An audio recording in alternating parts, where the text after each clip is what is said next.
Hello students, हम लोग करने वाले हैं class 9 science chapter number 5 that is the fundamental unit of life. चलिए स्टार्ट करते हैं। तो हम लोगों ने पिछले सेशन में न्यूक्लियस की बात स्टार्ट की थी और आज हम लोग न्यूक्लियस पार्ट कंटिन्यू करते हैं। Nucleus contains chromosomes which are visible as rod-shaped structures only when the cell is about to divide. Nucleus में क्रोमोसोम होते हैं लेकिन वो तभी दिखते हैं जो सेल लगभग डिवाइड होना शुरू होता है या डिवाइड हो रहा होता है। और क्रोमोसोम की जो शेप होती है एक रोड शेप के स्ट्रक्चर होता है। रोड एक छड़ जिसको आप बोल देते हो, छड़ी टाइप उसका स्ट्रक्चर होता है। लेकिन ये तभी विजिबल होता है जब सेल का डिवीजन होना होता है। Chromosomes contain information for inheritance of characters from parents to next generation in the form of DNA molecules, deoxyribonucleic acid. Chromosome के पास पेरेंट्स की इंफॉर्मेशन होती है जो कि उनके बच्चे में ट्रांसफर होती है। और क्रोमोसोम के पास ये इंफॉर्मेशन कौन रखता है? डीएनए। यानी क्रोमोसोम्स के अंदर डीएनए है जिसका फुल फॉर्म डीऑक्सीराइबोन्यूक्लिक एसिड्स है। वो डीएनए के मॉलिक्यूल्स एक जनरेशन से दूसरे जनरेशन तक इंफॉर्मेशन लेकर जाते हैं। Colour, eye colour, structure of hairs, ये सारी चीजें इनहेरिटेंस में आती हैं। Chromosomes are composed of DNA and protein. Chromosome में दो चीजें मिलेंगी, डीएनए एंड प्रोटीन। डीएनए की बात तो हो ही गया जिसमें इनहेरिटेंस का इंफॉर्मेशन होता है। DNA molecules contain the information necessary for constructing and organizing cells. DNA molecules के पास कौन सी इंफॉर्मेशन है कि सेल कैसे बनेंगे और उनका बॉडी में किस तरीके से ऑर्गेनाइजेशन यानी कि जगह डिसाइड होगी। Functional segments of DNA are called genes. Chromosome में डीएनए और डीएनए के पास क्या है? जीन्स। यानी कि जो डीएनए का फंक्शनिंग है वो जीन्स के थ्रू हो रहा है, तो इसीलिए इसको फंक्शनल सेगमेंट्स, फंक्शन करने वाले हिस्से बोला जाता है। In a cell which is not dividing, अब अगर कोई सेल डिवाइड नहीं हो रहा, this DNA is present as a part of chromatin material. ये डीएनए क्रोमेटिन मटेरियल के पार्ट के तौर पर प्रेजेंट रहेगा। क्रोमेटिन मटेरियल क्या है वो आगे आएगा। Chromatin material is visible as entangled mass of thread-like structure. Chromatin material visible होता है किस तरीके का? जैसे धागे के तरह स्ट्रक्चर बनता है जो आपस में क्या है? उलझे हुए हैं, entangled. Whenever the cell is about to divide, अब जब ये सेल डिवाइड होना होता है, chromatin material gets organized into chromosome. तो ये क्रोमेटिन मटेरियल अपने आप को किसमें कन्वर्ट कर लेता है? क्रोमोसोम में ऑर्गेनाइज कर लेता है। तो यानी कि जो सेल डिवाइड हो रहा होता है तो हमें क्रोमोसोम स्ट्रक्चर दिखाई देता है रोड शेप का, हमें पिछली स्लाइड में देखा। ये क्रोमोसोम एक्चुअली क्या था? ये पहले क्रोमेटिन मटेरियल था।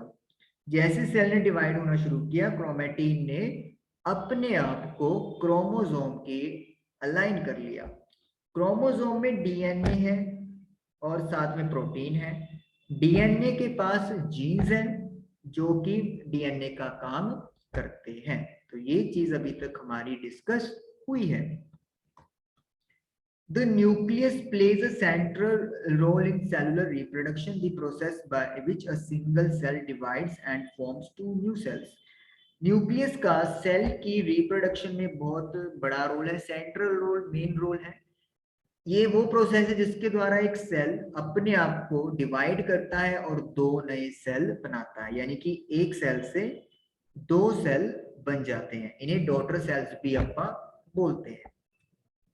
It also plays a crucial part along with the environment in determining the way the cell will develop and what form it will exhibit at maturity by directing the chemical activities of the cell.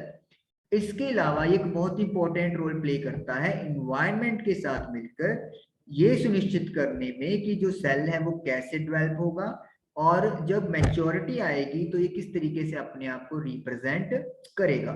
और ये करता कैसे है, जो cell के अंदर chemical activities हो रही है उनको डायरेक्शन यानी कि उनको दिशा निर्देश देता है। तो यानी कि सेल के डेवलप होने की जो कुंडली है, उसके मैच्योर होने पे वो किस तरीके से अपीयर होना है, वो सारा सिस्टम किसके कंट्रोल में है, न्यूक्लियस के कंट्रोल में है। और न्यूक्लियस से कंट्रोल कैसे करता है, सेल के अंदर होने वाली केमिकल एक्टिविटीज के थ्रू।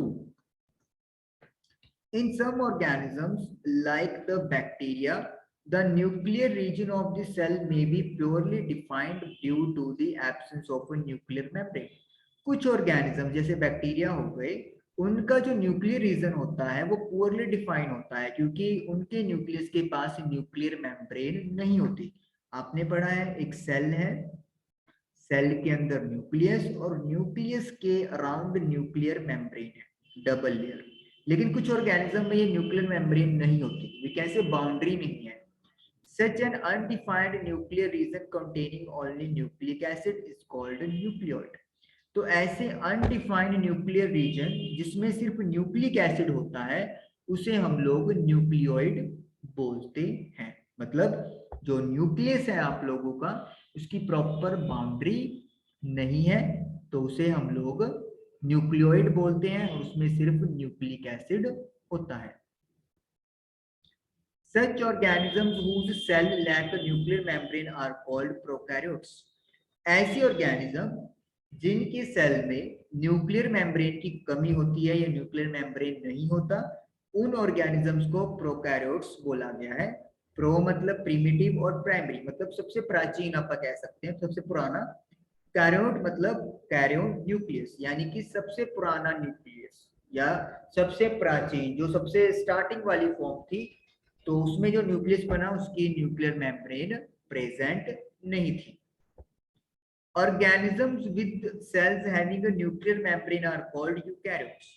जिन ऑर्गेनिजम्स के पास सेल है, सेल के अंदर न्यूक्लियस है और न्यूक्लियस के पास प्रॉपरली न्यूक्लियर मेम्ब्रेन है, उन ऑर्गेनिजम्स को यूकैरियोट्स बोला गया है। यानी प्रोकैरियोट्स और यूकैरियोट्स दो ऑर्गेनिजम्स की क्लासिफिकेशन हो गई, जिसमें डिफरेंशिएट किस बेसिस पे है कि न्यूक्लियस के पास न्यूक्लियर मेम्ब्रेन है या नहीं है। Prokaryotic cells also lack most of the other cytoplasmic organelles present in eukaryotic cells.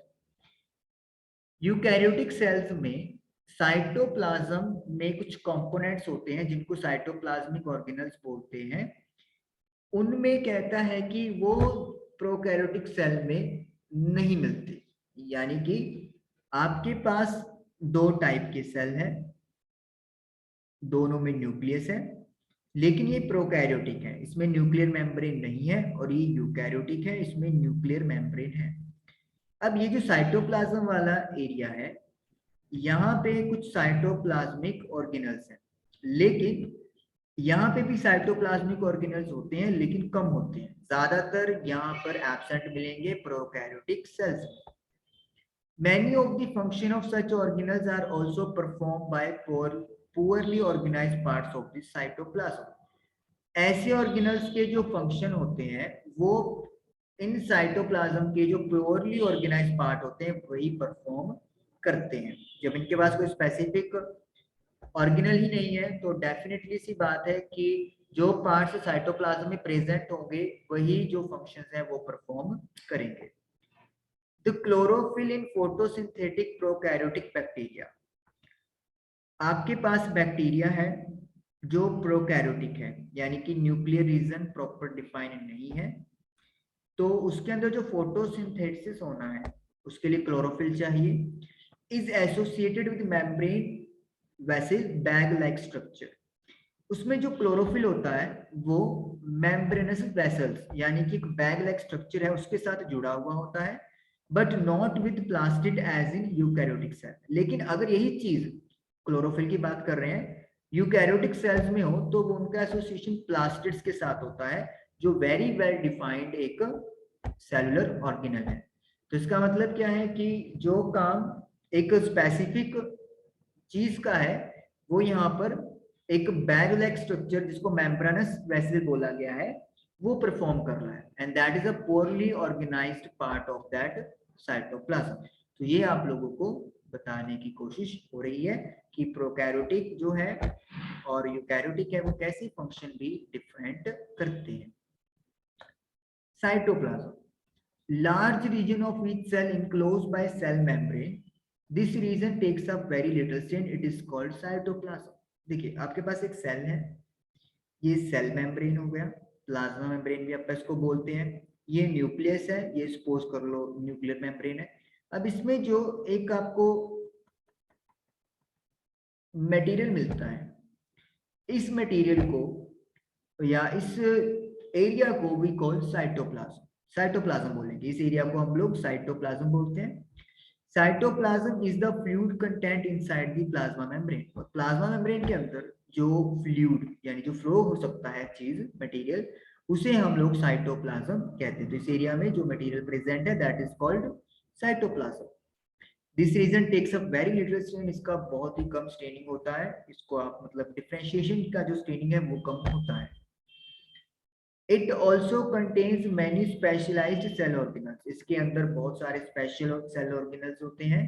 Each of these organelles perform a specific function for the cell. Cell के लिए ये जो सेल ऑर्गेनल्स होते हैं ये स्पेसिफिक खास तरह का फंक्शन परफॉर्म करते हैं, मतलब स्पेसिफिक फंक्शन इन्होंने डिवाइस किया हुआ है, डिवीजन ऑफ लेबर जिसको आप बोल सकते हैं। Cell organelles are enclosed by membrane. जो सेल ऑर्गेनल्स होते हैं इनके आसपास मेम्ब्रेन यानी कि एक लेयर होती है।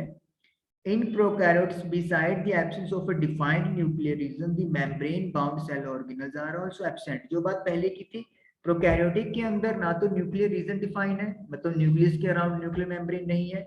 इसके अलावा ये जो सेल ऑर्गेनल्स हैं, इनके आसपास भी कोई मेम्ब्रेन नहीं होता। On the other hand, eukaryotic cells have nuclear membrane as well as membrane enclosed organelles. लेकिन यूकैरियोटिक सेल्स की बात करेंगे, उनके पास न्यूक्लियर मेम्ब्रेन भी है और मेम्ब्रेन इनक्लोज ऑर्गेनेल्स भी होते हैं। The significance of membranes can be illustrated with the example of viruses. Virus की एग्जांपल से हम लोग मेम्ब्रेन्स का इंपॉर्टेंस समझ सकते हैं।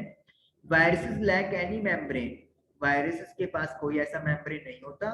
Hence do not show characteristic of life until they enter a living body. इसलिए तब तक वो जिंदगी का कोई कैरेक्टर शो नहीं करेंगे जब तक कि वो एक जिंदा बॉडी के अंदर एंटर नहीं करते। And use it cell machinery to multiply, और फिर वो उस लिविंग बॉडी की मशीनरी सेल मशीनरी का यूज करेंगे ताकि वो रिप्रोडक्शन कर सके और अपनी गिनती जो है वो इंक्रीज कर पाए। तो मेम्ब्रेन अगर है तो वो खुद कर लेते हैं, अदरवाइज उनको किसी लिविंग बॉडी की रिक्वायरमेंट है। तो आज हमारा जो टॉपिक है वो फिनिश हुआ न्यूक्लियस और साइटोप्लाज्म के बारे में। आई होप कि आपको क्लियर हुआ होगा। Thank you for watching the video.